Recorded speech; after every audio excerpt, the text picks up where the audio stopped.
How's it going, everyone? Welcome back to Flicks and Pixels. I am Dave, and thank you so much for checking out today's video. So, you've probably already seen from the thumbnail what I'm going to be going through with you today, but I just want to say one thing about this film. It gets so much hate. People cannot stand this film. And films are subjective. They are subjective. What one film could be great to somebody, it could be awful to somebody else. So, I get that films are subjective, but the hate that this film gets, honestly, I put something up on the Flicks and Pixels Twitter page or X or whatever it's called now, about how much I actually quite like this film, and the comments that I actually got some private messages of people just like, how can you like this film? How can you like it? Because films are subjective, and I actually like this better than the third instalment as well. I think the third instalment of this is awful. But again, some people out there love the third film. They can't stand the fourth. So, as you already know by now, the film I'm going to be going through with you today, I'll be doing an unboxing and a review of, is Jaws: The Revenge in quite a nice 4K collector's edition, I must say. But I'll take you through an unboxing of this in just a minute, and you can see everything that's inside here. But yeah, if you're not familiar with Jaws: The Revenge, it's the fourth instalment in the Jaws franchise, and Howard is the worst in the franchise completely. It stars Lorraine Gary, Lance Guest, and Michael Caine, who has openly admitted he's never ever seen this film. He's in it, but he's never seen it. He only did it to buy his mum a brand new house. It's very honest of him. You can't knock him for being upfront and honest about why he did Jaws: The Revenge. Fair play to him, that's what I say. I'm sure there's a load of actors out there that have done films just for the money, to get a bit of cash in their bank account, and that's fair enough. But Michael Caine has come out and openly admitted, yeah, I did this for a house for my mum, and I've never seen it. Fair play, Michael, fair play. So yeah, it just takes place in the same area as 1 and 2, and Lorraine Gary's character is the widow of Chief Brody, who was in Jaws 1 and 2. And she kind of thinks that the shark is coming after her family for revenge for everything that happened in the previous installments in the films. And it's just a wacky storyline, really. It's a ridiculous storyline when you think about it. At one point, the shark growls, which, yeah, that's a kind of questionable. But like I said, I actually quite like Jaws: The Revenge. I prefer it to number 3. It's not as good as number 2. It's nowhere near as good as the first one. But yeah, I don't mind telling you, I don't mind being honest. I actually quite like Jaws: The Revenge. I don't think it's too bad at all. Yeah, the effects are terrible. The storyline is ridiculous. And is it a case of the film is so bad that it's good? I don't know. Let me know your thoughts. Leave a comment down below. Let me know what you think. But I'm going to go on record to say that I actually quite like Jaws: The Revenge. It's true. So, with all that said, what I'm going to do now, guys, I'm going to take you through an unboxing of this collector's edition, and then we're going to bring it back up top, and I'll talk about the 4K transfer and on how the film sounds as well. So, are you ready? Come on, let's go and have a look.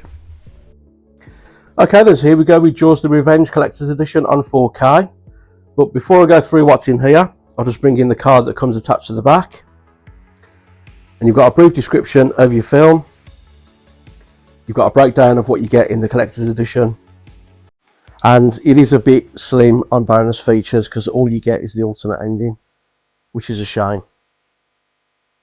But as you can see there, it is limited to 2,000 copies exclusive to the UK, and then you've got your tech specs at the bottom there, so if you want to pause that to have a read. Okay, so let's move on to this collector's edition then. And then the front, it is lenticular, but it is very subtle. A lot of lenticular covers, kind of, the image changes completely or it kind of moves. This is just adding more of a 3D effect, a bit of depth to it more than anything.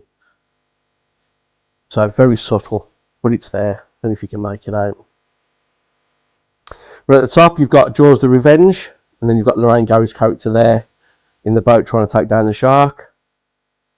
And then your age rating in the corner is a sticker, so if you want to remove it, you can. We'll bring it round to the top. You've got Jaws: The Revenge, and then the bottom you have got your limited edition sticker, and I've got number 895 of 2000. Bring it round to the spine. You've got Jaws the Revenge there. And then bring it round to the open of the slipcase. And you've got your contents in the steelbook there. Then bring it round to the back. And at the bottom you've got, this time, it's personal. Okay, so let's take everything out of here then. Pop that to one side. We'll go through the steelbook in just a minute.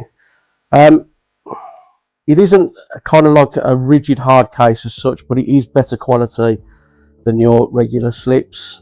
It is fairly sturdy. Not bad at all. Pop that to one side. And then we'll bring this in so you get a booklet with it. Jaws the Revenge. With some alternative artwork. I think this was the artwork on the DVD. That's the front. And then the back. Similar to the artwork on the back of the slipcase. And in this book, you've just got some production notes, some stills from the film, a little bit about the cast. You got some quotes in there as well. Yeah, it's quite a nice booklet. Good quality, not flimsy, fairly sturdy. Yeah, quite a nice booklet that is. You pop that to one side. And then you also get in here some character cards. So if we just take this off, and then we'll pop that to one side. And then at the top there you've got man's greatest fear has risen again.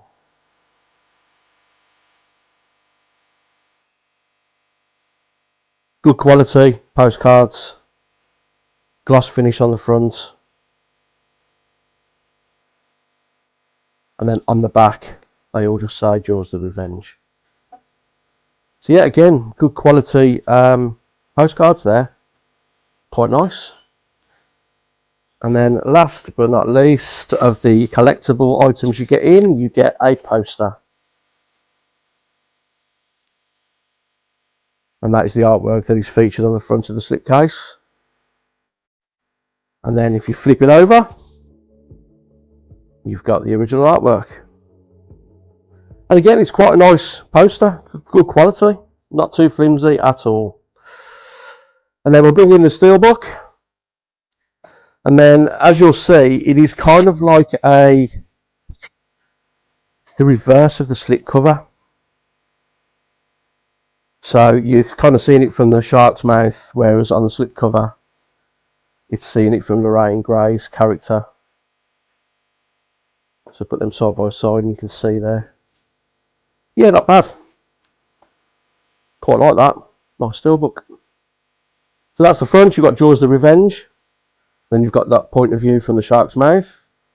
Bring it round to the spine. You've got Jaws the Revenge written there. Bring it round to the back. And then you've got the boat there.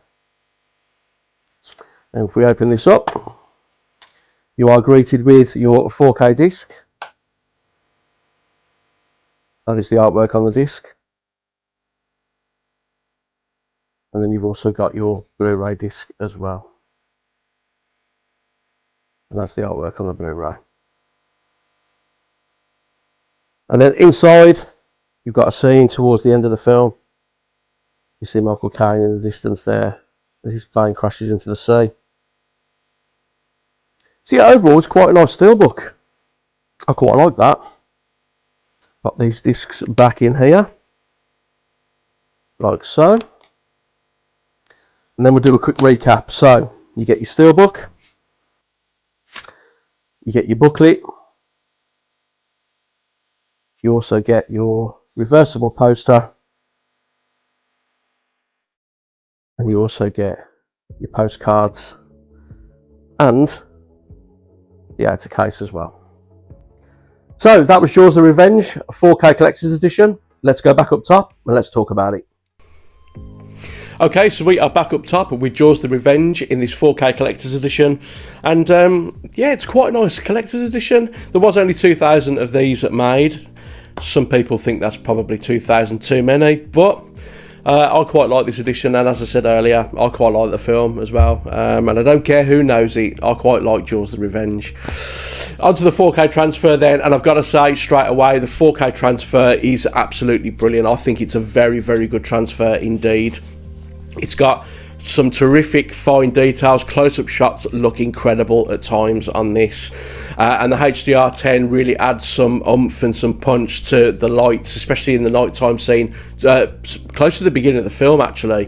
There's a bit of a parade going on the island, and there's a lot of coloured like spotlights and things going on. It's like in a Christmas setting, and it looks exceptional, it really does. And then further on throughout the film, in the water and on the sea and on the beaches and things, honestly, this transfer looks really good. I'm actually quite impressed with what they've done with this. I didn't pick Jaws 3 up, so I can't compare it to that. I did hear all the issues that people had with you know, the use of AI and whatever else, but I don't know nothing about that. In terms of how this compares to Jaws 1 and 2, it's definitely comparable in my opinion to Jaws, the original film. And in many ways, it's actually better, the transfer, in my opinion. I do actually think it looks slightly better. It definitely looks better than Jaws 2, without a doubt. Although Jaws 2 wasn't a bad transfer at all. But yeah, I've got to say, I'm very impressed with what they've done with the picture on 4K for this film. Yeah, really impressed. In terms of how it sounds, it does come with the Dolby Atmos track, and it sounds brilliant, it really does. The music, again, as from the first film, well, all of them really, that John Williams score. There's something about the music in this film, I can't put my finger on it, but the music in this is amazing. I mean, it's amazing in all of them anyway. That, like I say, the John Williams music, it's a brilliant piece of music, but there's something about the music in Jaws the Revenge. I don't know what it is. Maybe it's the soft spot I have for the film, I don't know, but the music's spectacular in this. But yeah, in terms of the Dolby Atmos track itself, it's a very good sounding film, it really is. And a lot of the scenes where, especially towards the end, when Lorraine Gary's character was going after the shark, and the plane that Michael Caine flies as well, you really do hear that surrounding you. But yeah, overall, the Dolby Atmos track is actually quite good. I was quite impressed with how the film sounds on this. So all in all, it's actually a very good 4K package in terms of the collector's edition itself, the 4K picture, and the Dolby Atmos track as well. So overall, I'm very pleased. A little bit disappointed there's no Dolby Vision, but honestly, if you are a fan of this film, one of the very few, you will not be disappointed with Jaws the Revenge on 4K. Whether you've been able to get hold of a copy of this collector's edition or you've just got the standard edition, honestly, I can't praise it enough. I think the transfer looks fantastic. I really do. So that is it for today, guys. If you did like the video today, please give it a thumbs up, it would be appreciated. And if you would consider subscribing to the channel as well, it would honestly really mean a lot to me if you would. And hopefully I'll see you again on my next video. Until then, take care.